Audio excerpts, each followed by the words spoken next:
Hello and welcome to our channel chemistry academy for IIT JEE and NEET. आज हम aldehyde ketones का part 2 discuss करने जा रहे हैं। इसके अंदर हम nucleophilic addition reactions of aldehyde ketones और उनकी रिडॉक्स, ये दोनों पॉइंट्स मेनली डिस्कस करेंगे, क्योंकि ऑक्सीडेशन के थ्रू इनकी पीओसी प्रैक्टिकल ऑर्गेनिक केमिस्ट्री या test of aldehyde and ketones भी आ जाते हैं, तो वो भी इसी पार्ट में डिस्कस कर लिया जाएगा। शुरू करने से पहले I would like to request you all to subscribe our channel if you haven't done it yet. Do share our channel with your friends, peers, and students. Do not forget to hit the like button in the end if you are with me till the end of this video. So let's start aldehydes and ketones part 2. So here is our aldehyde and ketones part 2. देखो, physical properties and preparations हमने part 1 में कर ली थी। यहाँ पर हम इनकी chemical reactions की बात करने जा रहे हैं।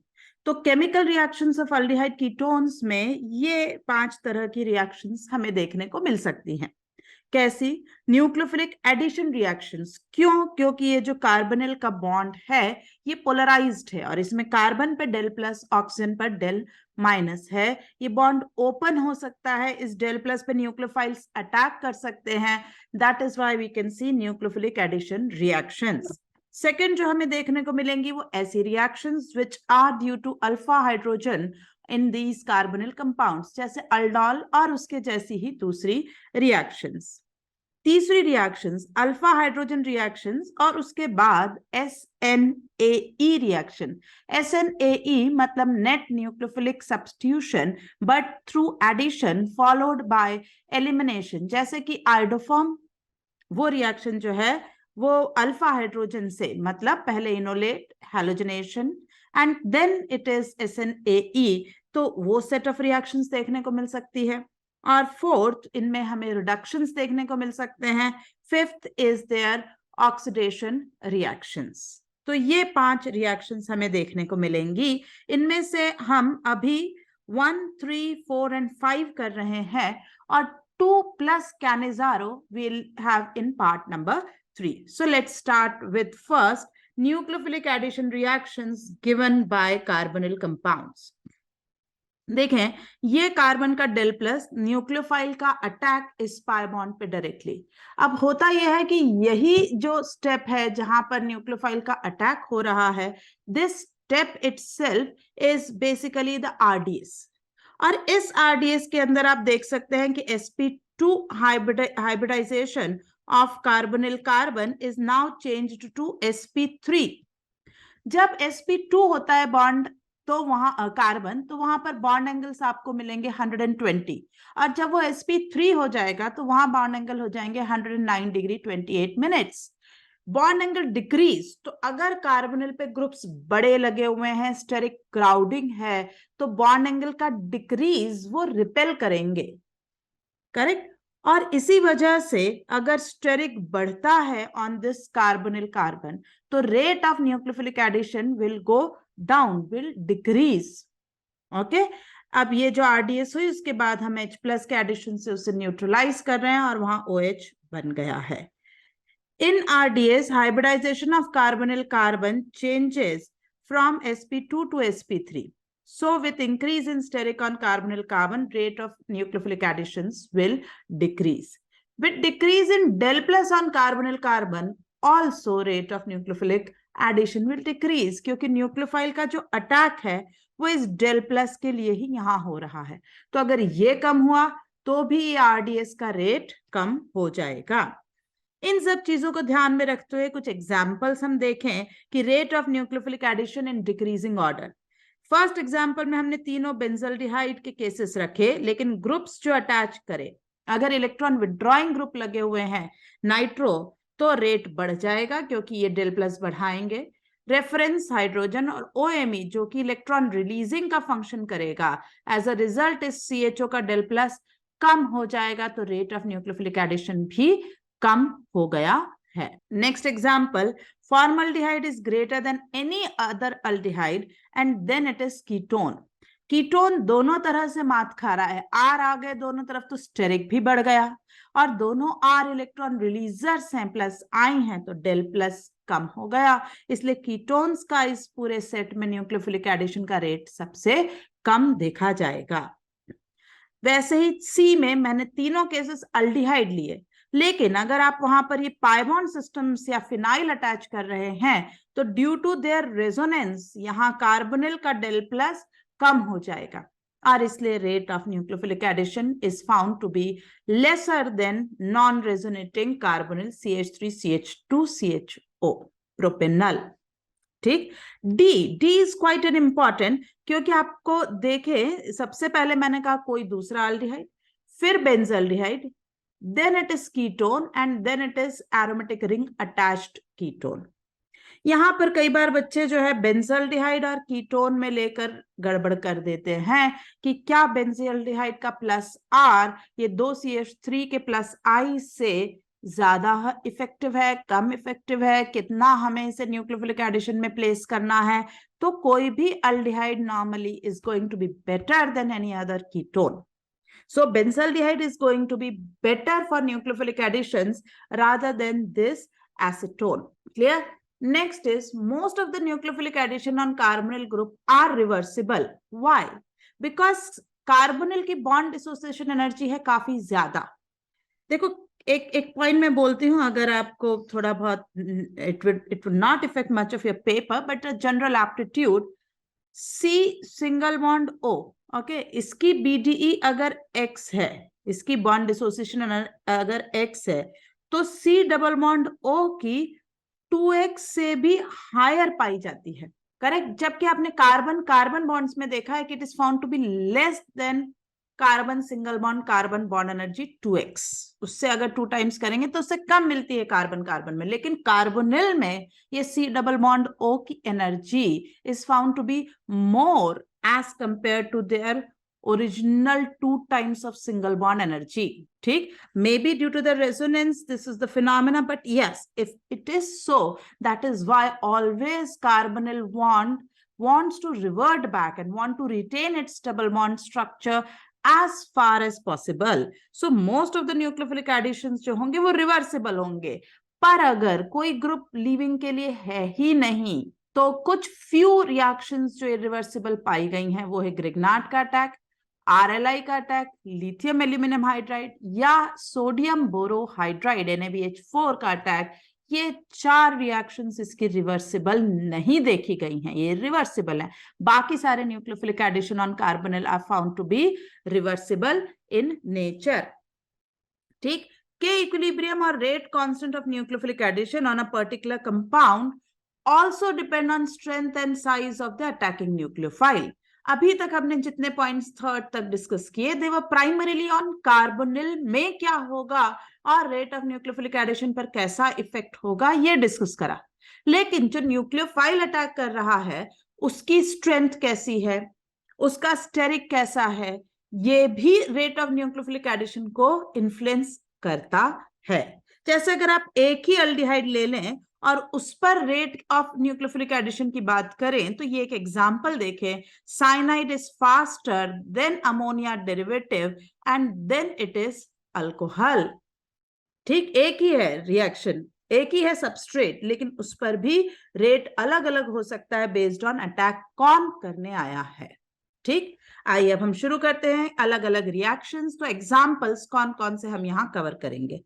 अल्डिहाइड कीटोन पे वाटर का attack, alcohol, RSH, HCN, NaHSO3, lithium aluminium hydride, sodium borohydride और ग्रिग्नार्ड। ये जो सामने ये चार्ट लिखा है ये सभी इसके न्यूक्लियोफिलिक एडिशन रिएक्शंस के एग्जांपल होंगे जो हमें सिलेबस में भी हैं। हाँ, आपको लग रहा होगा कि बड़ा important ammonia and derivative madam ने छोड़ दिया है, यहाँ पर तो होना चाहिए था।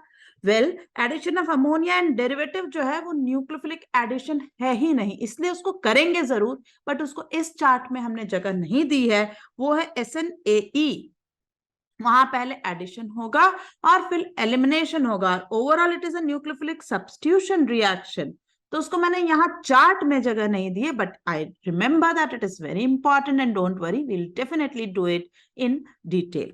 So let's start with the first reaction, hydration reaction, मतलब वाटर का एडिशन। नेट रिएक्शन जो है वाटर इस पर जब इस तरीके से अटैक करेगा, ये जेम डायोल नामक चीज बन रही है, बट जेम डायोल जो है वो अनस्टेबल होते हैं। अगेन द रीजन इज ये जो कार्बन ऑक्सीजन की दो सिंगल बॉन्ड की एनर्जी है उससे ज्यादा एनर्जी डबल बॉन्ड ओ में है, इसलिए दिस रिएक्शन गोज बैकवर्ड, क्योंकि एंट्रोपी तो इसे वैसे ही सपोर्ट नहीं कर रहा है। कार्बोनिल और वाटर दोनों कंबाइन हो रहे हैं, दो मॉलिक्यूल कंबाइन होकर एक बना रहे हैं, नंबर ऑफ पार्टिकल्स की काउंट कम हो रही है, तो एंट्रोपी इज डिक्रीजिंग। अब क्या रह जाता था, डेल्टा एच, लेकिन डेल्टा एच भी इसको सपोर्ट नहीं कर रहा है, कार्बोनिल की bond energy is higher. H bonding अगर कुछ एनर्जी रिलीज कर देती तो हमें सपोर्ट होता, लेकिन ये 4 मेंबर स्ट्रेन्ड एच बॉन्ड है, इनसे भी हमें कुछ खास एनर्जी देखने को नहीं मिली, इसलिए नॉर्मली ये equilibrium goes backward with few exceptions. ये एक्सेप्शन क्यों है, कहां है? सबसे पहला एक्सेप्शन इज फॉर्मल्डिहाइड। फॉर्मल्डिहाइड पे वाटर का attack, this equilibrium is highly forward. 2 into 10 power 3 इसका इक्विलिब्रियम कांस्टेंट है, आपको याद नहीं रखनी है value, just to give you an idea. ना तो इस पे स्टेरिक है, ना इस पर कोई डेल प्लस डिक्रीज करने के लिए अल्काइल है, तो हर तरीके से ये फॉरवर्ड को सपोर्ट करता हुआ देखा गया। और इसीलिए 40% aqua solution of formaldehyde is called formalin, क्योंकि ये इसके एक्वा सोल्यूशन में इसी तरीके से एग्जिस्ट करता है। और फॉर्मेलिन बहुत फेमस है बेटा, it is used in biological sample as a biological sample preservatives. आपने 10th में बायोलैब में अगर वो सैंपल्स देखे हो एनिमल्स के जो हमें दिखाए जाते हैं, वो जिस लिक्विड में रखे होते हैं प्रिजर्वेटिव के तौर से, वो फॉर्मेलिन होता है। और आप उसको याद करिए, उसकी स्मेल भी बड़ी इंटेंस होती है, that is formalin. Second and very important example is chloral.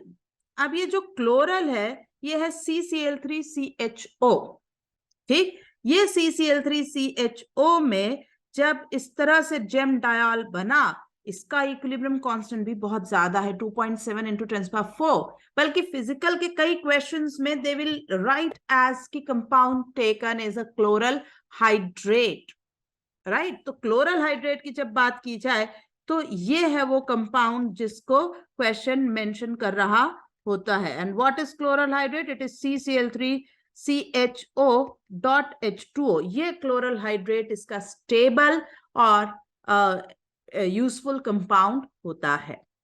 तीसरा है साइक्लोप्रोपेनोन। साइक्लोप्रोपेनोन पे हम वाटर का एडिशन करें तो ये क्यों फॉरवर्ड हो रहा है?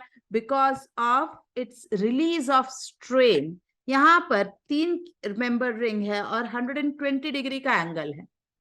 यहां this angle is decrease to 109 degree and 28 minutes.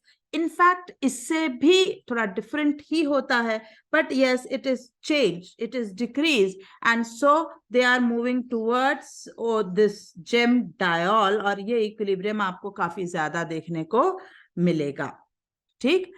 तीसरा है बड़ा फेमस, बड़ा important compound, ninhydrin. Ninhydrin is used in POC of amino acids and proteins. तो ये जो निनहाइड्रिन कंपाउंड है ये वाटर के साथ रिएक्ट करके ऐसा जेम डायोल बना रहा है। अब देखो यहाँ क्या प्रॉब्लम थी, ये तीनों कार्बोनिल ऐसे एकदम आसपास एडजेसेंट पोजीशन पर, तो इनमें आपस में ही बहुत ज्यादा रिपल्शन था।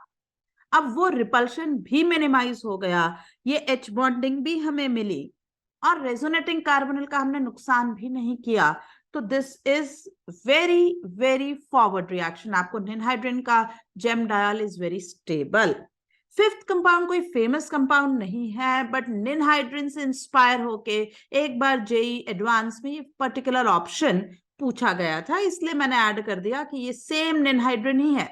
यहाँ पर पीएच ऐसे कॉमन था और यहाँ दोनों को इंडिविजुअल कॉर्नर्स पे पीएच दे दी, but basic is same. Same 5 membered, दो intramolecular chelations are observed, equilibrium is forward. Chloral से इंस्पायर होके compound number 6, that if you have CF3 on both sides then this will also form a stable gem diol। अब देखिए, अभी मैंने आपका साइक्लोप्रोपेनोन बड़ा stable GeM diol बनाता है, लेकिन 2020 में क्वेश्चन जो पूछा वो साइक्लोप्रोपेनॉन नहीं है, इट इज अ साइक्लोप्रोपिनोन। अब ये कंपाउंड जो है ना, ये जो पूछा जा रहा है, ये आप देखिए कि ये जो इनिशियल रिएक्टेंट है ये एरोमेटिक है, दिस कंपाउंड इज एरोमेटिक। और अगर ये कंपाउंड एरोमेटिक है तो वो तभी तक है जब ये ऑक्सीजन जो है it continues to be sp2, ये जो कार्बन है it continues to be sp2।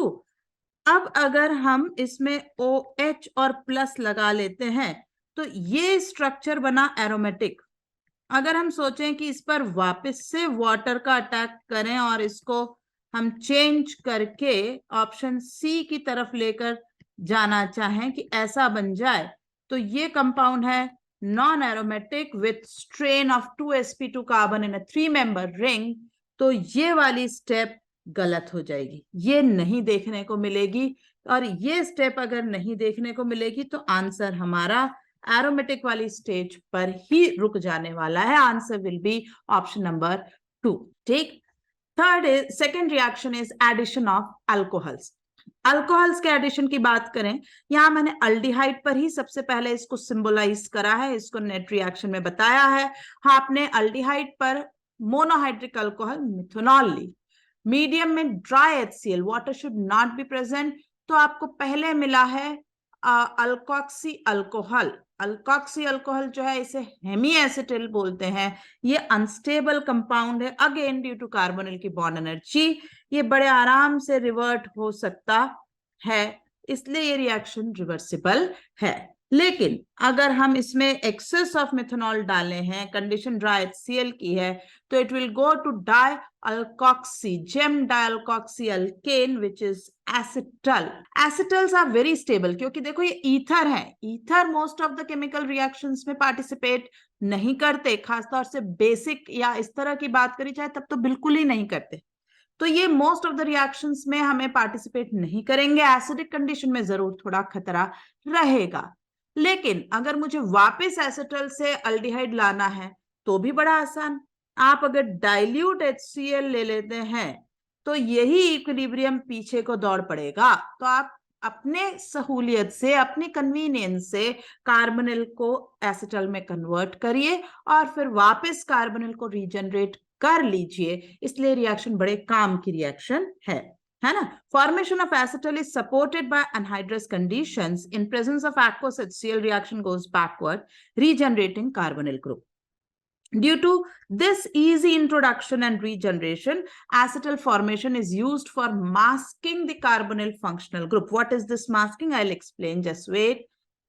यहां हमने ये पूरा मैकेनिज्म जो है एसिटल बनने का लिखा है, कैसे ड्राई HCl पहले कार्बोनिल को प्रोटोनेट कर रहा है, मिथेनॉल इस पर अटैक करके converting it to sp2 to sp3, this is the RDS again, और ये स्टेज आपकी आई, प्रोटॉन जो है वो क्लोरीन ले गया, so you have got alkoxy alcohol hemiacetal। Medium में जो ड्राई HCl है उसने फिर से इस OH का प्रोटोनेशन करा, और ये प्रोटोनेशन के बाद ये तो गुड लिविंग ग्रुप हुआ ही, और ऑक्सीजन के प्लस आर के कारण बनने वाला कार्बोकटायन स्टेबल भी हुआ, तो ये रिएक्शन चल पड़ी कार्बोकटायनिक पाथवे पर। अब इस पे मिथेनॉल ने फिर से अटैक करा और हमें ultimately gem di alkoxy alkane acetal मिल गया जो स्टेबल है। Normally hemiacetals are unstable, but cyclic hemiacetals are very stable। अगर कहीं cyclic है hemiacetal और particularly वो भी अगर 5 member ring type है, 6 member ring है, मैं ग्लूकोज की बात कर रही हूँ, आपको ये प्रॉपर्टी देखने को मिलने वाली है इन कार्बोहाइड्रेट, जहां ग्लूकोज और फ्रुक्टोज के हेमीएसिटल वाले structures Haworth formula are found to be very stable, cyclic structures are found to be very stable. Ketones cannot form acetals with monohydric alcohols, they react with dihydric alcohols। देखिए, oxygen as a nucleophile in alcohol itself is a weak nucleophile। पहले तो वो खुद है ही weak nucleophile, और उसके बाद जो स्टेरिक आया है कार्बोनिल पर, उससे भी रिएक्शन कम हुई, एंट्रोपी भी डिक्रीज हो रही है इस न्यूक्लियोफिलिक एडिशन में, तो हर तरीके से ये रिएक्शन फॉरवर्ड अपने आप को नहीं खींच पा रही है।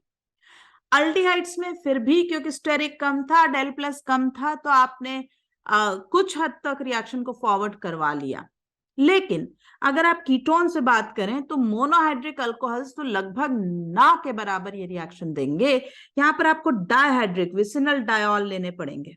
ये विसिनल डायोल क्या करते हैं, जैसे दो अल्कोहल लेते तो आप किस तरीके से यहाँ अटैक करते, यहाँ पर एक के बाद एक इनका अटैक हुआ है, ओके, और ultimately we have lost this H2O। So आपको इस तरीके से साइक्लिक एसिटल्स मिलेंगे जो स्टेबल हैं। तो अगर इनकी कुछ रिएक्शन आपको देखने को मिलेगी तो भी वो भी साइक्लिक फॉर्म में डायहाइड्रोक्सी के साथ मिलेगी, ओपन चेन से नहीं मिलेगी। अब आती हूं मैं वापस वर्ड मास्किंग पे। ये अगर हमें कहा कि कन्वर्ट करो, अब देखिए यहां पर क्या किया गया है, कीटोन को तो इन्होंने इंटैक्ट रखा और एस्टर को रिएक्ट करा लिया। बिल्कुल मैं सोचूंगी कि भाई PHMgBr का इस्तेमाल कर लिया जाए। PHMgBr पहले ड्राई ईथर में लीजिएगा और उसके बाद उसका हाइड्रोलिसिस कर दो। लेकिन होगा ये कि जब मैं ऐसा काम करूंगी तो ketones are more reactive than esters for this reaction, तो मुझे कीटोन्स अनटच्ड बच जाए ये नहीं होगा। जबकि कहा यह गया है कि कीटोन रोको, तो कीटोन रोकने के लिए हमारा तरीका ये होगा, करेक्ट वे ये होगा कि सबसे पहले हम इसे ग्लाइकॉल से इन ड्राई HCl रिएक्ट कराएंगे। जब आप इसे ग्लाइकॉल से रिएक्ट कराओगे तो ये आपका जो कीटोन है ये तो मास्क हो गया और ईथर में कन्वर्ट हो गया। अब आप लीजिए आराम से इसको PHMgBr से एक्सेस से इन ड्राई ईथर रिएक्ट करा लीजिए। अब हमने जब इसे ट्रीट कराया ड्राई ईथर में तो ये जो ऊपर हमारा ईथर लिंकेज एसिटल लिंकेज है इसका कुछ भी नहीं बिगड़ा, और एक्सेस होने की वजह से हमारा एस्टर जो है वो इस तरह से अल्कोक्साइड में कन्वर्ट हो गए। और लास्ट टर्म में हम डाइल्यूट HCl के साथ इस रिएक्शन को कर दें। जैसे आप डाइल्यूट HCl से ट्रीट करेंगे आपका कीटोन भी रीजनरेट हो जाएगा और ये अल्कोहल आ जाएगा।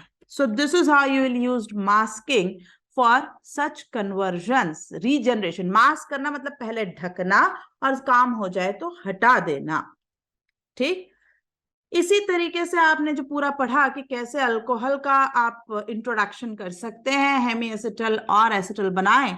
अगर आप ROH की जगह RSH थायो अल्कोहल का इस्तेमाल करें, रिएक्शन बिल्कुल ऐसे ही होगी, तो आपको थायो हेमी एसिटल और थायो एसिटल्स का प्रोडक्शन मिलेगा, ठीक। हाँ, as compare to alcohol rate of attack of RSH will be faster.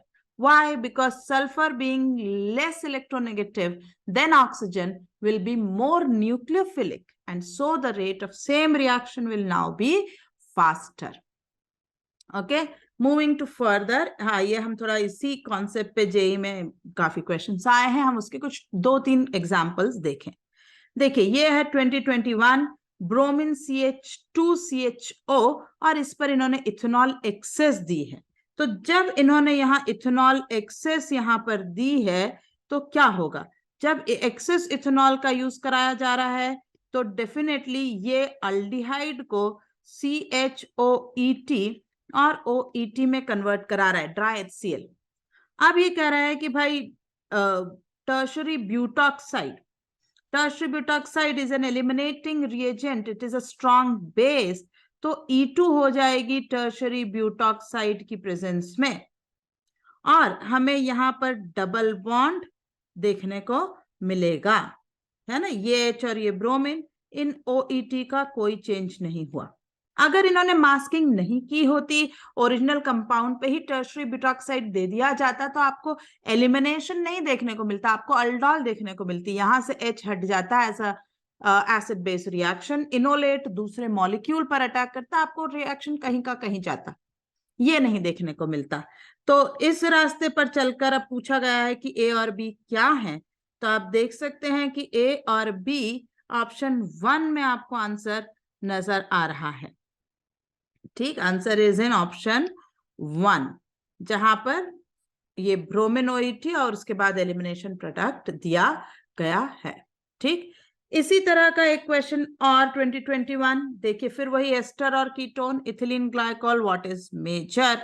So this is a direct question, सीधे आपको साइक्लिक यहाँ पर एसिटल बना देना है और ester untouched, so answer is 2। This was a direct, very direct question of 2021। आइए हम थर्ड रिएक्शन की तरफ बढ़ते हैं। It is reaction with HCl। HCN के साथ कैसे रिएक्शन हो, अल्डिहाइड HCN, हमें रिएक्शन में चाहिए ट्रेसेस ऑफ KOH, थोड़ा सा ड्रॉप्स डाल दीजिए अल्कली का NaOH KOH, और ये जो कंपाउंड बनता है कार्बन पर OH और CN, ये कहलाता है सायनोहाइड्रिन। ठीक, हमें क्यों चाहिए अल्कलाइन कंडीशन KOH क्यों चाहिए, क्योंकि ये HCN जो है ये एक वीक एसिड है। तो अगर आप सीधे HCN की प्रेजेंस में रिएक्शन करेंगे तो HCN will not generate sufficient amount of cyanide to give the nucleophilic additions on aldehyde on ketone। तो आपको traces of OH minus डालने पड़ेंगे। जब आप इसमें ऐसे ट्रेस डालेंगे तो आपको साइनाइड इस तरीके का मिलेगा। Now this cyanide when attacks, then you will have RCHCnO minus, यही RDS, and then HCN पर अटैक, तो RCHCN रेजिमिक मिक्सचर। क्यों, क्योंकि अगर यहाँ पर ये सेंटर कायरल हुआ तो ये sp2 से sp3 में चेंज हुआ है। There is equal probability of attack from upside and downside, so this is a racemic mixture formed, है ना। इंपॉर्टेंस ऑन हाइड्रोलिसिस, हमें इस पर्टिकुलर साइनोहाइड्रिन का अगर हाइड्रोलिसिस कर देंगे आपको अल्फा हाइड्रोक्सी एसिड्स बन जाएंगे। ठीक, अल्फा हाइड्रोक्सी एसिड्स बनाने के काम आ रहा है। देखिए कैसे, जैसे एग्जांपल मैंने लिया from acetaldehyde. I am taking an example which has been asked in a form of question in different example in different exams. So acetaldehyde पे HCN, this is our alpha hydroxy cyano compound, cyanohydrin, और अब इसका अगर आपने hydrolysis किया you will have lactic acid, very famous acid lactic acid। मैं उसे थोड़ा सा एक स्टेप और फॉरवर्ड ले रही हूं, अगर आपने PCC pyridinium chlorochromate से इसका ऑक्सीडेशन किया तो this OH will be oxidized to keto, alpha keto acid formed here, या यूं कहूं 2-keto-propanoic acid formed is pyruvic acid। तो ये पूरा एग्जाम्पल ही अपने आप में एक फेमस क्वेश्चन है। ठीक, Main 2022, इसके अलावा this question is also asked in JEE Advanced long time back, is a very important question, very confusing also. Though it is correct, there is no dispute in what the answer is given by NTA or by IITs. It is correct, but बच्चे गलती करते हैं। The final product A in the following reaction sequence, CH3 CH2 CO CH3, एक कुछ बना और उसका reaction 95% H2SO4 के साथ बनाकर A बनाए। अब सबसे पहले साइनोहाइड्रिन ही बनेगा, नो प्रॉब्लम। तो हमने ये जो फर्स्ट यहाँ इसको X नाम दे दो मान लो, तो अगर मैं X की बात करूं तो X हमारा CH3CH2 COH CH3CN तैयार हुआ, ये हमारा X है। अब जब इसकी रिएक्शन 95% कॉन्सेंट्रेटेड H2SO4 और हीट के साथ होती है तो यहां पर बच्चे गड़बड़ाना शुरू होते हैं कि क्या करें, कितना करें। डिहाइड्रेशन तो दिख ही रहा है, लेकिन they also convert this CN to COH। बच्चे यहाँ पर बाय एरर सेकंड को करके आ जाते हैं कि cyanide will remain as cyanide. No, even 95% H2SO4 और हीट साइनाइड अमाइड के रास्ते से होते हुए एसिड पर ही लैंड करेगा। ये बड़ा ही इंपॉर्टेंट रिएक्शन है और इसका आंसर है 1। This is very important question, be careful. ठीक, so you will get this first as an answer. Next हम आते हैं एडिशन ऑफ NaHSO3 पर। NaHSO3 को मैं आयोनाइज करूं तो it is Na plus HSO3 minus. यहां पर मेरे पास दो न्यूक्लियोफिलिक साइट है, आप सल्फर से भी अटैक ले सकते हैं, आप ऑक्सीजन से भी ले सकते हैं, but sulfur being less electronegative and further it is also very helpful of this oxygen to increase the nucleophilicity of sulfur। इस ऑक्सीजन की प्रेजेंस है उसकी न्यूक्लियोफिलिसिटी और बढ़ गई क्योंकि ये प्लस आई है, और जब वो डोनेट करेगा तो ये प्लस आर भी है। ठीक, अब ये सल्फर इस तरह से अटैक करा ये हमारा बना O माइनस। देखिए ये यहां पर एक H प्लस है, ये O माइनस और ये दोनों येलो अंडरलाइंड O में से which O minus is more stable will release the H plus and other will accept। तो ये H plus दे देगा, ये इसे हम कहते हैं इंट्रामोलिकुलर प्रोटॉन एक्सचेंज। अंदर ही अंदर प्रोटॉन का एक्सचेंज हुआ and you will get this as an answer. अब ये जो बायसल्फाइड सॉल्ट, इसे हम कहते हैं bisulphide salt of aldehyde and ketone. ठीक है, ये अल्डिहाइड कीटोन के खुद के लिक्विड स्टेट, खुद के सोल्यूशन के अंदर प्रेसिपिटेट है, लेकिन अगर आप इसे पानी में डाल देंगे तो ये सॉल्युबल है। ये बड़ा लोगों को कंफ्यूजन रहता है कि भाई ये तो प्रेसिपिटेट है तो इनका हाइड्रोलिसिस का बात क्यों किया जाता है। नो, तो क्योंकि पानी में ये सॉल्युबल है, ये इन्हीं के लिक्विड स्टेट में आपने NaCO3 डाला और ये प्रेसिपिटेट बने, व्हाइट प्रेसिपिटेट्स बनते हैं ये। और ये व्हाइट प्रेसिपिटेट जो बनते हैं ये वाटर सॉल्युबल है। हमने इन प्रेसिपिटेट को निकाला और वाटर में हाइड्रोलिसिस कर दिया तो आपको पहले इसका रीजनरेशन देखने को मिलेगा, और क्योंकि strong acid will displace and as this reaction is reversible, ultimately you will have RCHO plus H2SO3। ठीक, ये भी पूरी तरह से हट जाएगा और H2SO3 अलग निकलना शुरू हो जाएगा, अल्डिहाइड रीजनरेट हो गया, है ना। तो इसी वजह से कि आप पहले प्रेसिपिटेट करा लें, दूसरे बर्तन में, दूसरे कंटेनर में से हाइड्रोलाइज करें। So this reaction of NaCO3 is used to identify, to separate and to purify aldehyde and ketones from contaminated solutions, from contaminated mixtures। आप उसमें से इसका इस्तेमाल करके उन्हें पहचानने और प्यूरिफाई दोनों करने के लिए रिएक्शन इस्तेमाल कर सकते हैं। लेकिन हाँ, अभी तक आपने जो न्यूक्लियोफाइल देखे जैसे HCl, अल्कोहल, उनकी कंपैरिजन में इस पर्टिकुलर न्यूक्लियोफाइल की साइज है बड़ी। ठीक है, और अगर न्यूक्लियोफाइल की साइज बड़ी है तो स्टेरिक फैक्टर्स हमें नुकसान करेंगे। अगर स्टेरिक बढ़ा तो ये रिएक्शन फेल होना निश्चित है। ठीक, तो ये बड़ा इंपॉर्टेंट पॉइंट है कि कौन देते हैं NaCO3 की रिएक्शन। सारे अल्डिहाइड्स दे सकते हैं, सारे मिथाइल कीटोन्स दे सकते हैं। ठीक है, ये जरूर देते हैं। सारे साइक्लिक कीटोन्स भी रिएक्शन देते हैं, ये सब NaCO3 के साथ रिएक्शन देते हैं। लेकिन फॉलोइंग कंपाउंड्स नहीं रिएक्ट करते। इथाइल कीटोन्स या हायर, ये देखिए यहां पर ये है तो मिथाइल कीटोन, लेकिन इसका जो स्टेरिक है इसकी वजह से रिएक्शन फेल हो गई। ये मिथाइल कीटोन है लेकिन पीएच की वजह से रिएक्शन फेल हो गई। तो ये फॉलोइंग कंपाउंड्स रिएक्शन नहीं देते हैं। ठीक, इस रिएक्शन में एक चीज और ध्यान रखें, एक बार तो बहुत ही सिंपल क्वेश्चन आया था जेई एडवांस में कि इसकी रिएक्शन NaHSO3 के साथ कराई और प्रेसिपिटेट बन रहा है, तो स्ट्रक्चर कौन सा सही है फॉलोइंग में से।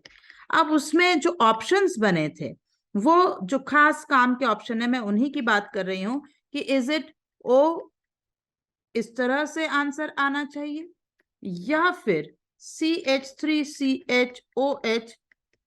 SO3 ये आंसर आना चाहिए। ये दोनों स्ट्रक्चर्स वर इंपॉर्टेंट। तो attack is not from sulfur, attack is not from oxygen, attack is from sulfur। So this was the right structure of the bisulfite salt formed।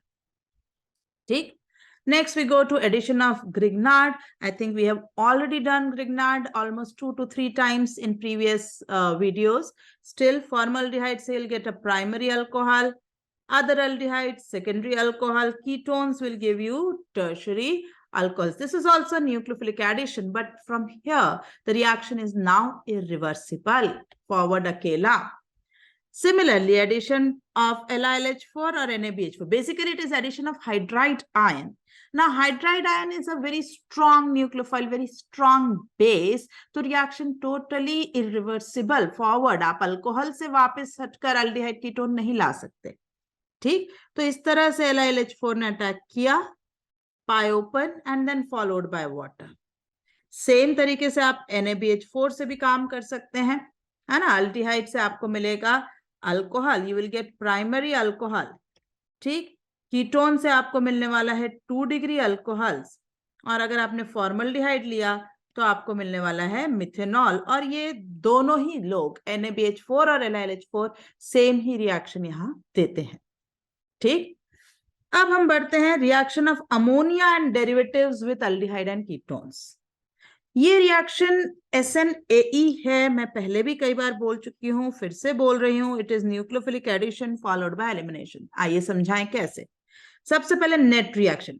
बेटा इसका पूरे क्वेश्चन आपके नेट रिएक्शन से ही हो जाने वाले, मैकेनिज्म की आपको जरूरत पड़ना ही नहीं है ना। तो पहले हम नेट रिएक्शन पे डिस्कशन करें कि ये H2O हटा, pH 4 to 6 होता है, रफली 4.5 हम कहते हैं, और ये डबल बॉन्ड बन गया कार्बन नाइट्रोजन के बीच। ये दोनों GI बनेंगे, both geometrical isomers will be formed in the reaction. ये रिएक्शन कंप्लीटली रिवर्सिबल है, जितना ये फॉरवर्ड जाएगी, आपको बैकवर्ड अगर लेना है तो आप डाइल्यूट H3O प्लस वाटर डाल दीजिए, है ना। फॉरवर्ड में देखिए वाटर बन रहा है, तो कंडीशन शुड बी एनहाइड्रस, ताकि Le Chatelier will push this reaction forward.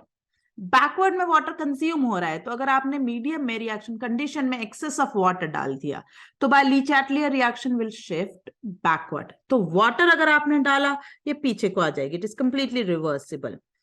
ठीक, reaction is acid catalysed and is pH specific. Hydrazine and NH2OH जो कि स्ट्रॉन्ग न्यूक्लियोफाइल है, वहां आपने अगर H+ नहीं भी डाला तो रिएक्शन आराम से हो जाएगी, कोई दिक्कत नहीं है। ठीक, हमने कहा कि ये रिएक्शन जो है ये SNAE है। ये मैंने क्यों कहा ये भी मैं बता दूं। जैसे आपने अल्डिहाइड लिया और मैं अमोनिया की बात करूं, अमोनिया ने इस तरह से न्यूक्लियोफिलिक अटैक करा, ठीक, तो RCOHH और ये बन गया NH2, है ना। पहले अटैक किया फिर प्रोटॉन एक्सचेंज भी हो गया। तो ये वाली जो स्टेप है ये न्यूक्लियोफिलिक एडिशन है, यहां तक एडिशन देखने को मिल रहा है। लेकिन अगर मैं आगे बढ़ूं और अब इस एडिशन से ये प्रोटोनेशन होने के बाद इस तरीके से carbonyl sorry double bond NH आ गया, तो ये स्टेप क्या है, ये है एलिमिनेशन। और अगर आप नेट देखें तो आपने कार्बोनिल जो है नेट, अगर हम रिएक्शन देखें तो ये जो डबल बॉन्ड O है it is now replaced with double bond NH। ये double bond O is now replaced with NH। तो ये क्या है, ये सब्स्टिट्यूशन है। That is why this reaction is overall a substitution. एक ग्रुप हटकर नया ग्रुप आया है, लेकिन जो रास्ता है, मैकेनिज्म है, वो एडिशन फॉलोड बाय एलिमिनेशन गया है, बट रिएक्शन है तो ओवरऑल सब्स्टिट्यूशन रिएक्शन। ठीक, कुछ प्रोडक्ट्स, कुछ इंपॉर्टेंट प्रोडक्ट्स जो हमारे काम के यहाँ हो सकते हैं, इसका टेबल अपन यहाँ बनाए हैं। देखिए, अगर आपने NH2G में GH है तो जो NH2G बनेगा उसका नाम और structure ammonia, NH3 is the structure. Product जो बनेगा वो C डबल बॉन्ड NH, इसे इमीन कहा जाता है। ठीक, और इनके बारे में कोई special comment, yes these imines are highly unstable. और अगर मैं पर्टिकुलरली फॉर्मल्डिहाइड और अमोनिया की बात करूं तो एक बड़ा ही इंपॉर्टेंट कंपाउंड यूरोट्रोपिन हमें देखने को मिलेगा। ठीक, यूरोट्रोपिन के बारे में हम अभी डिस्कस और करेंगे। अगर वही G जो है वो R है तो ये प्राइमरी अमीन होगा। प्रोडक्ट N अल्काइल इमीन्स होंगे और इनको कहा जाता है शिफ्स बेस। शिफ्स रिएजेंट और शिफ्स बेस बिल्कुल अलग हैं, इनको कहीं भी एक दूसरे में मिक्स ना करें। ठीक, अगर ये जो G है ये OH है तो आप NH2OH पाएंगे एज अ रिएजेंट, इसे कहते हैं हम हाइड्रोक्सिलामीन। प्रोडक्ट जो है वो ऑक्सीन बनेगा, ये ऑक्सीन बनते हैं व्हाइट प्रेसिपिटेट, तो ये POC में इस्तेमाल की जा सकती है reaction. If G is NH2 तो ये हाइड्रोजीन है और product hydrazone, nothing important to be mention. NHPH phenyl hydrazine, product is hydrazone. हाँ, यहां पर फिनाइल हाइड्रोजीन हुआ, यहां से मैं बात करूं, मेरे पास 2 नाइट्रोजन थे रिएक्शन के लिए, बट ये नाइट्रोजन अटैक करने वाला है, ये नाइट्रोजन अटैक करेगा। क्यों ये नाइट्रोजन अटैक करेगा, क्योंकि लोन पेयर अवेलेबिलिटी इसकी ज्यादा है, ये तो यहाँ रेजोनेंस में रहेगा। तो अगर एक से ज्यादा नाइट्रोजन आपको मिल जाए तो आप वो नाइट्रोजन यूज करेंगे जो बेहतर न्यूक्लियोफाइल, स्ट्रॉन्गर न्यूक्लियोफाइल की तरह से एक्ट कर पाएगा। ठीक, अगर ये G जो है NH और ये 2,4 डाइनाइट्रोफिनाइल है, तो आपको रिएजेंट बन रहा है Brady's reagent. It is called 2,4 dinitrophenyl hydrazine. Product is called 2,4 DNP derivative या 2,4 डाइनाइट्रोफिनाइल हाइड्रोजोन। ये बहुत ही इंपॉर्टेंट है, ये इसकी जानकारी आपको बिल्कुल रखनी है। येलो या ऑरेंज कलर के होते हैं ये 2,4 dinitrophenyl hydrazones, yellow, orange, red, तो इनका appearance is clear indication that there was aldehyde ketone in the condition. ठीक, अगर ये जो G है ये NHCONH2 है, तो ये जो कंपाउंड बनेगा ये कहलाता है सेमी कार्बाजाइड। और सेमी कार्बाजाइड से फिर से आपके पास बहुत सारी नाइट्रोजन है, लेकिन जो यूज होगी अटैक के लिए वो ये नाइट्रोजन यूज होने वाली है। ठीक, यहां से अटैक होगा और बनेगा सेमी कार्बाजोन। अब हमने कहा था यूरोट्रोपिन हम थोड़े 2 मिनट बात करने वाले हैं। तो अगर 6 मॉलिक्यूल्स ऑफ फॉर्मल्डिहाइड 4 अमोनिया, तो आपको कंपाउंड बनता है यूरोट्रोपिन। आप इसे याद रखेंगे, it is called hexamethylene tetramine. Okay, it is called hexamethylene tetramine. ये इसका स्ट्रक्चर है। इसको मैं एक और तरह से आपको रिप्रेजेंट कर देती हूँ, बात तो सेम ही रहेगी लेकिन शायद याद रखने को आसान हो जाए। आप ऐसे 4 कोनों में नाइट्रोजन बना दें और हर एक को एक कार्बन के थ्रू जोड़ दें। उसके बाद डायगोनल वालियों को भी अपोजिट में जोड़ दें। ये ही हेक्सामिथिलीन टेट्राअमीन का स्ट्रक्चर है। यूरिनरी एंटीसेप्टिक के तौर से मेडिसिनल वाल में इंपॉर्टेंट कंपाउंड है। ये एक स्पेशल नोट मैंने यहाँ ऐड करा है बेटा, ये कोई ऐसा डायरेक्टली एनसीईआरटी या एडवांस में पूछा गया है, लेकिन मेंस में अभी तक नहीं पूछा, बट ये कभी भी आ सकता है। अगर मैं इसे रिलेटिवली बात करूं तो 1 2 3 4, ओके, 1,4 डाइकार्बोनिल। इसकी रिएक्शन P2O5 के साथ हीट करा, you will get a furan derivative. Ammonium carbonate 100 degree, pyrrole derivative, P2S5 thiophene. तो ये एडवांस में तो आता रहा है, लेकिन अभी तक डायरेक्टली मेंस में नजर नहीं आया, बट ये कभी भी आ सकता है। सो ये पेज आप थोड़ा ध्यान से देख लें, ये काम की चीज है। अब आते हैं हम रेडॉक्स पे, redox of aldehyde and ketones. उसमें भी पहले बात कर रहे हैं हम ऑक्सीडेशन की। तो oxidation of aldehyde is very easy, है ना, बहुत आसान है इसका ऑक्सीडेशन करना अल्डिहाइड का, बट कीटोन का उतना ही मुश्किल है। क्यों? क्योंकि कीटोन में आपको कार्बन कार्बन बॉन्ड ब्रेक करना पड़ता है। अल्डिहाइड का जब आसान है, तो अल्डिहाइड के ऑक्सीडेशन से आपको कार्बोक्सिलिक एसिड मिल जाता है एडिशन ऑफ ऑक्सीजन से। यहाँ आप चाहें तो KMnO4, K2Cr2O7 या फिर आप चाहें तो HNO3 इनका इस्तेमाल कर लीजिए। इन सब से ऑक्सीडेशन टू एसिड होगा, लेकिन कुछ बड़े ही माइल्ड ऑक्सीडाइजिंग एजेंट भी ये ऑक्सीडेशन कर देते हैं। उनमें से पहला है टॉलरेंस रिएजेंट। अब ये जो टॉलरेंस रिएजेंट है ये बेसिकली है अमोनियकल सिल्वर नाइट्रेट सोल्यूशन। हम लैब में इसे फ्रेश ही बनाते हैं, क्योंकि अगर आपने ज्यादा देर बनाकर रखा तो देयर इज अ चांस कि उसकी क्वालिटी पे इफेक्ट आएगा। अमोनियकल क्यों? क्योंकि अगर आपने वैसे ही अल्कलाइन किया होता तो Ag2O के ब्राउन प्रेसिपिटेट्स आपको मिल जाएंगे, तो उसको आपको स्टेबलाइज करना पड़ेगा। डायमीन सिल्वर 1 कॉम्प्लेक्स, इस कॉम्प्लेक्स की रिएक्शन हो रही है अल्डिहाइड के साथ, और ये रिएक्शन की हीटिंग बहुत प्रॉपर होनी चाहिए वाटर बाथ पे रखकर, क्योंकि अगर आपने प्रॉपर हीटिंग नहीं करी इसकी तो ये सिल्वर मिरर नहीं देखने को मिलेगा। आपको छोटे छोटे ग्रे या ब्लैक कलर के दाने, छोटे छोटे पार्टिकल्स, ग्रेन्यूल्स आपको टेस्ट ट्यूब में नजर आ रहे होंगे। प्रॉपर हीटिंग करी, सिल्वर मिरर देखने को मिलेगा। तो ये रिएक्शन प्रैक्टिकली भी बड़े काम की है। हम अपने घरों में जो अपना फेस देखने के लिए रिफ्लेक्टिंग मिरर्स का इस्तेमाल करते हैं ड्रेसिंग टेबल्स वगैरह पर, वो बनते ही इसी रिएक्शन से। उन पर ग्लूकोज का रिएक्शन विद टॉलरेंस लेकर हम सिल्वर की लेयर लगवाते हैं। तो कमर्शियली भी ये रिएक्शन यूजफुल है। और किस तरह से वो कितने uniform distribution of silver layer होता है उन पर रिफ्लेक्टिंग मिरर्स के लिए, that will show you how delicately they have done that particular reaction on a commercial basis. ठीक, ये मैंने आपको समझने के लिए ऐड करा है कि एक्चुअल में अपीयरेंस कैसा होता है। आपने टेस्ट ट्यूब ली, उसमें अपना अल्डिहाइड डाला है ना, और अब टॉलेंस रिएजेंट आप इसमें ऐड कर देंगे, और जैसे ही आपने इसमें टॉलेंस रिएजेंट ऐड करा, आप इसकी हीटिंग करिए प्रॉपर। हीटिंग करते वक्त आपको टेस्ट ट्यूब को ऐसे घुमा घुमा के चारों तरफ यूनिफॉर्म हीटिंग करनी चाहिए। जब आप ऐसा करेंगे तो ये silver mirror deposition on the walls of the test tube ये होगा। देखिए एक्चुअल में ये है आपका इनिशियल सोल्यूशन, टॉलेंस रिएजेंट डालने पर आपको ऐसा नजर आएगा। और जब आप हीट करेंगे है ना, धीरे धीरे धीरे, आप देखिए कैसे इसकी silver mirror deposition on the test tube हो जाएगा। This is a very clear test. Yes, it is also given by some other compounds like alpha hydroxy ketones ये दे देते हैं, अल्फा हाइड्रोक्सी एसिड्स दे देते हैं, हेमी एसिटल्स ऑफ अल्डिहाइड। ये बात समझ लें आप, हेमी एसिटल्स ऑफ अल्डिहाइड से मेरा क्या मतलब है। अगर आपके पास RCHOHOR है तो ये क्या होता है, ये अनस्टेबल है, अमोनिकल कंडीशन में ओपन हो जाएंगे और आपको RCHO मिल गया तो टेस्ट मिल गया।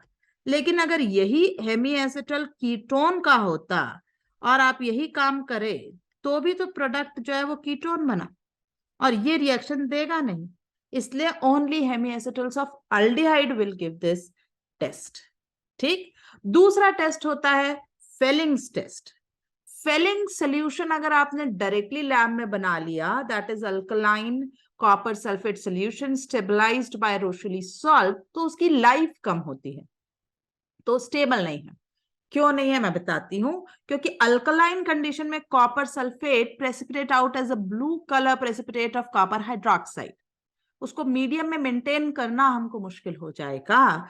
तो हम क्या करते हैं, लैब में फेलिंग ए अलग बनाकर रखते हैं, फेलिंग बी अलग बनाकर रखते हैं, और जब आप एक्सपेरिमेंट करने के लिए जाते हैं तो आप 1 ml फेलिंग ए तो 1 ml फेलिंग 2 इक्वल दोनों को लेकर मिक्स करके और रिएक्शन शुरू करवा देते हैं। That is a very high quality Fehling reagent, और तब आपको बहुत बढ़िया टेस्ट देखने को मिलेगा। ठीक, देखिए क्या है, फेलिंग आप बनाकर रखते हैं एक्वस कॉपर सल्फेट, उसमें अल्कली बिल्कुल मत डालिए वरना कॉपर हाइड्रोक्साइड आ जाएगा। फेलिंग बी आप अल्कलाइन सोडियम पोटेशियम टार्टरेट, जिसको रोशेली सॉल्ट भी कहते हैं, वो आप रखिए। अब टार्टरेट क्या होता है, व्हाट इज दिस टार्टरेट, तो टार्टरेट इज टार्टरिक एसिड का सॉल्ट। ओके, टार्टरिक एसिड जो है वो बड़ा फेमस है, ये मैं उसका मीजो फॉर्म लिख रही हूं, ऐसा कुछ डिफाइन नहीं होता कि कौन सा इसमें इस्तेमाल होगा। तो ये है tartrate salt, sodium potassium tartrate. इसका क्या खास काम है कि अब जब आप इन दोनों को मिक्स भी करते हैं और मीडियम अल्कलाइन भी होता है तो भी कॉपर मीडियम नहीं छोड़ता, कॉपर वहीं बना रहता है। क्यों, क्योंकि ये टार्टरिक एसिड के साथ कॉपर एक कॉम्प्लेक्स बना लेता है। This is a complex form with this tartrate salt. ठीक है, अब ये जो कॉम्प्लेक्स है इसके कारण कॉपर 2+ आयंस का कॉन्सेंट्रेशन मीडियम में इतना कम हो चुका होता है कि वो KSP of copper hydroxide, solubility product of copper hydroxide को क्रॉस नहीं कर पाता, और इसलिए आपको प्रेसिपिटेट ऑफ कॉपर हाइड्रोक्साइड नहीं बनता। कॉपर मीडियम में बना रहा, मीडियम में प्रेजेंट है, तभी तो मुझे रिएक्शन और टेस्ट का काम देगा। ये देखिए, अब मैंने अल्डिहाइड लिया और ये अपना जो फेलिंग ए और बी का मिक्सचर है उसमें कॉपर 2+ कॉम्प्लेक्स के फॉर्म में प्रेजेंट है, इसमें हीट किया तो RCO- और Cu2O brick red colour precipitate, ईट जो होती है, ब्रिक्स जो होती है, उसका जो एक ब्राउनिश रेड अपीयरेंस होगा वैसा प्रेसिपिटेट मिलेगा। ठीक, बेनेडिक्ट सॉल्यूशन भी ऐसा ही होता है, सिर्फ आपको citric acid is the stabiliser. आइए पहले अपीयरेंस देखिए, ये फेलिंग या बेनेडिक्ट सॉल्यूशन ब्लू कलर का, देखिए कितना खूबसूरत ब्लू आपको सॉल्यूशन देखने को मिलेगा। आप इसकी प्रॉपर हीटिंग करिए तो ये है Cu2O के ब्रिक रेड प्रेसिपिटेट्स। सारे अल्डिहाइड से टेस्ट देते हैं, ठीक, all aldehydes give this test except aromatic aldehyde. Okay, all aldehydes will give this test except aromatic aldehydes, क्योंकि aromatic aldehyde कुछ कॉम्प्लेक्स वगैरह खुद ही कॉपर के साथ बनाकर एक डिफरेंट ही पाथवे पर चले जाते हैं। राइट, अब एक बार मेरे ख्याल से 2022 में इंटीजर में पूछा गया था, ये टॉलेंस वाली जो बैलेंस रिएक्शन है कि सिल्वर जो है ये जो चेंज हो रहा है, how many electrons are exchanged when 1 mole of aldehyde is converted to acid by Tollens. ठीक, तो देखें ये अल्डिहाइड जो है +1 में है और यहाँ +3 में, तो 2 electrons per mole of aldehydes are in fact released, जो 1 Ag+ एक्सेप्ट करके सिल्वर मिरर में जा रहा है। क्लियर? ये क्वेश्चन है 2022 इंटीजर में, मेंस में ही। आइए, थर्ड होता है शिफ्ट टेस्ट। शिफ्ट टेस्ट जो है एक्चुअली शिफ्ट डाई होती है, जो बड़ी ही खूबसूरत डार्क पिंक कलर की, ब्राइट कलर की डाई होती है, जिसे हम कहते हैं fuchsine dye. Fuchsine is a colour dark pink. इसे पैरारोजनिलीन डाई भी कहा जाता है। तो ये पैरारोजनिलीन का स्ट्रक्चर मैंने यहाँ दिया है आपको। ठीक, ये इसका जो एक्सटेंशन ऑफ रेजोनेंस है एक कोने से दूसरे कोने, इसके वजह से इसमें ये कलर पर्टिकुलर आता है, ये डार्क पिंक ऐसा कलर आता है। अब हम इसको इसके अंदर SO2 पास करके या इसकी रिएक्शन NHSO3 से कराकर इसका स्ट्रक्चर चेंज कर देते हैं, इसका रेजोनेंस तोड़ देते हैं, तो ये कैसी हो जाएगी? ये डीकलराइज हो जाएगी, ये कलरलेस हो जाएगी। ये फ्यूस्चिन डाई जो है ये कलरलेस हो जाएगी, है ना? ये कलरलेस हो गई, ये SO3 सल्फर के थ्रू अटैक कर गया और रिएक्शन का एक्सटेंशन ऑफ रेजोनेंस तोड़ दिया, कलरलेस। अब हम जब अल्डिहाइड डालते हैं तो वापस से ऑक्सीडेशन हो चुका होता है टू RCO-। अगेन अल्डिहाइड तो ऑक्सीडाइज हो गया और this is change back to fuchsine dye. ठीक, मैजेंटा और pink colour of the dye reappears. तो रीअपियरेंस ऑफ द सॉल्यूशन, ये देखिए ये कलर सोल्यूशन में आप, ये कलरलेस था ये लिक्विड, आपने जैसे फ्यू ड्रॉप्स ऑफ अल्डिहाइड डाली, शेक करा और ये पिंक कलर अगर आपको नजर आने लगा तो it is a clear indication कि given compound was aldehyde. Aromatic aldehyde भी ये रिएक्शन देंगे, तो कोई एक्सेप्शन नहीं है इनको, ये सारे लोग ये रिएक्शन देंगे। ठीक, बेनेडिक्ट, फेलिंग और टॉलेंस, उनमें ओवरऑल कौन से कंपाउंड देते हैं रिएक्शन? इनफैक्ट शिफ भी वो same he set of compound है, लेकिन बेनेडिक्ट और फेलिंग में एक डिफरेंस है कि aromatic aldehydes will not give those two reactions, पर यहां शिफ और टॉलेंस में वो लोग ये रिएक्शन, ये टेस्ट पॉजिटिव देंगे। ठीक, अब हमारी बात होती है कि अगर कीटोन्स का ऑक्सीडेशन करना चाहें तो कैसे करेंगे?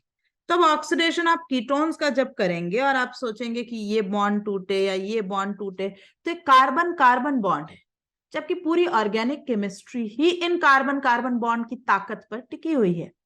तो ये बड़ा मुश्किल होता है, आपको बड़ी विगरस कंडीशन, विगरस मतलब high temperature, high concentration, strong oxidising agents, ऐसे तरीके लेने पड़ते हैं रिएक्शन में। पर अगर आप आ ही गए करवाना ही हमको तो बस कैसे भी, तो आप करवा तो लेंगे। और आपको ये टुकड़ा जो है, ये जैसे अगर ये वाले टुकड़े का मैंने प्रोडक्ट यहाँ लिखा है, ये एसिड्स, छोटे acids as compare to original ketone, आपको एसिड्स कम कार्बन के मिक्सचर के तौर से मिलना शुरू हो जाएंगे। ठीक, तो you will have mixture of acids formed in this reaction. ये दूसरी रिएक्शन बड़ी ही इंपॉर्टेंट है, it is called iodoform reaction. Iodoform, iodine नाम इसमें यही क्लियर है कि there is a iodoform reaction. यहां पर मिथाइल कीटोन्स, इथेनॉल या फिर मिथाइल 2 डिग्री अल्कोहल्स और इथेनॉल ये रिएक्शन देते हैं। ठीक, और इस रिएक्शन में क्या होता है देखें आप, ये जो मिथाइल कीटोन साइट है ये तो हो जाएगा RCONA, और ये जो CH3 है मिथाइल पार्ट ये हट जाएगा SCHI3। ये एक ब्राइट येलो कलर का प्रेसिपिटेट आपको बनता हुआ दिखेगा।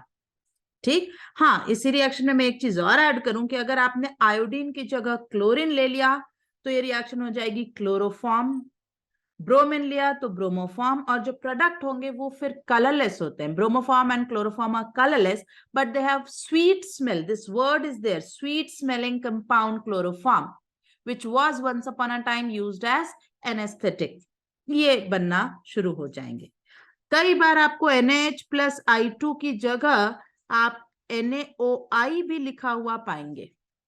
NaOI, sodium hypoiodide, will do the same. Similarly, अगर आप क्लोरोफॉर्म बनवाना चाह रहे हैं तो आपको जो अदर रिएजेंट के तौर से लिखा मिल सकता है वो हो सकता है ब्लीचिंग पाउडर, CaOCl2 aqueous, वो भी यही रिएक्शन करेगा। या आपको हो सकता है अलग से CaOH twice plus Cl2 दे दें। ये सभी अलग अलग मेथड्स हैं to carry out the same haloform reaction. Haloform reaction, I have told you in a previous video, also has been asked in mains and advanced consecutively.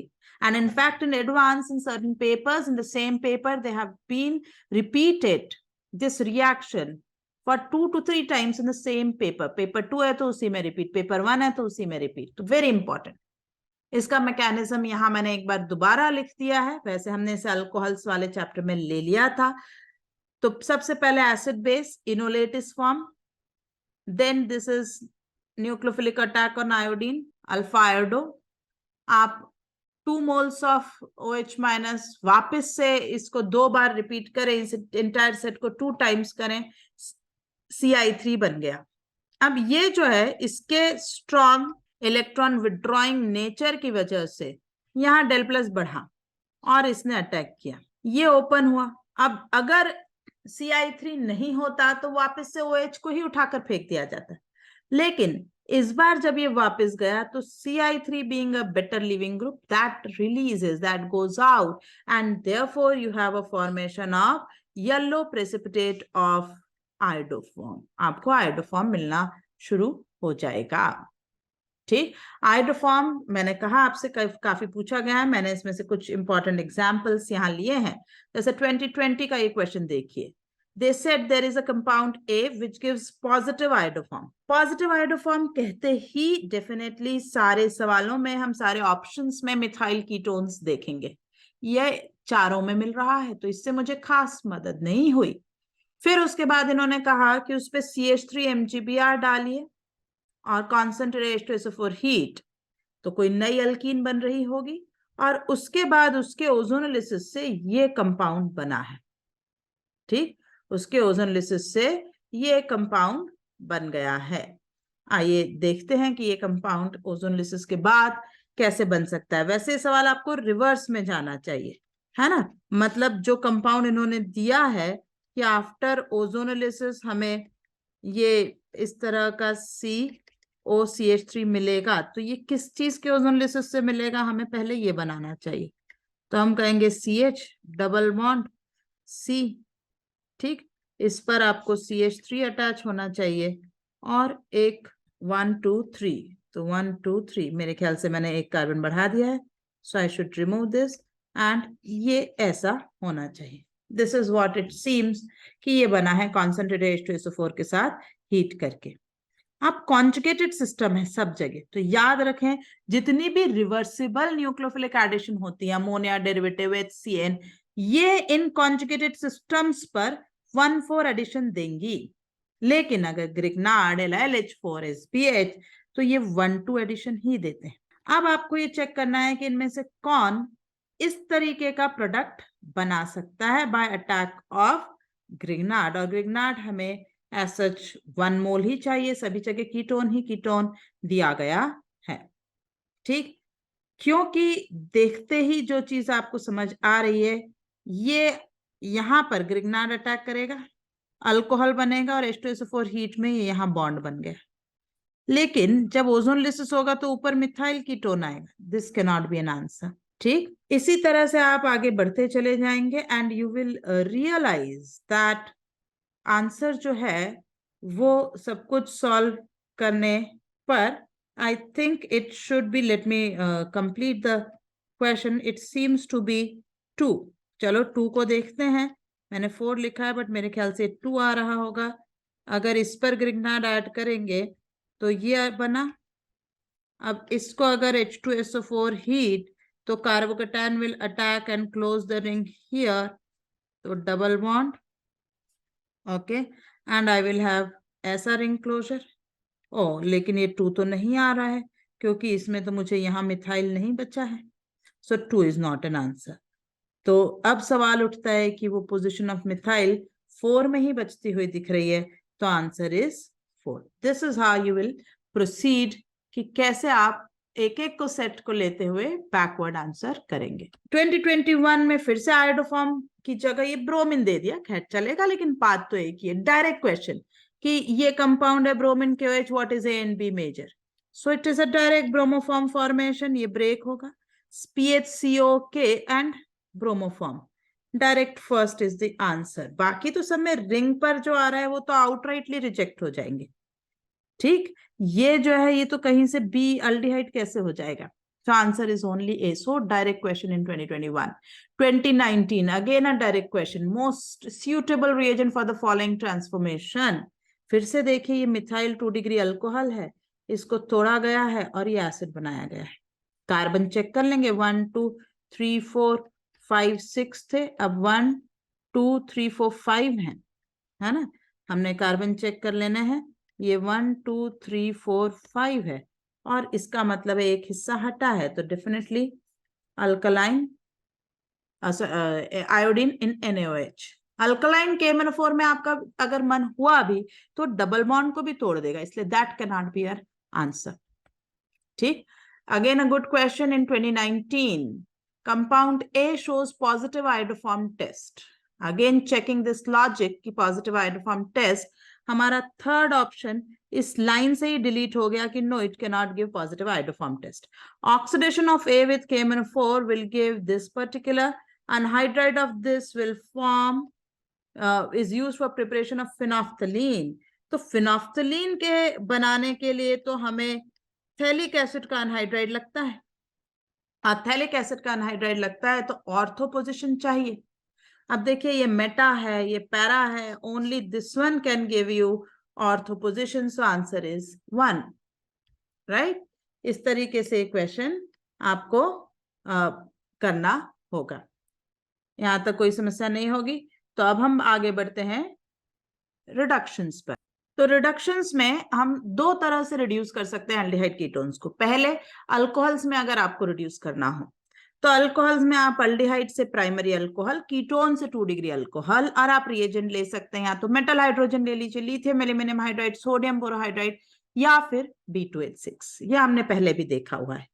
और अगर आपको reduce करना है डायरेक्टली टू अल्केन, मतलब this CHO will be reduce to methylene CH2 group, ठीक है, तो कैसे? तो हमारे पास दो मेथड्स हैं। पहला है वुल्फ-किश्नर रिडक्शन।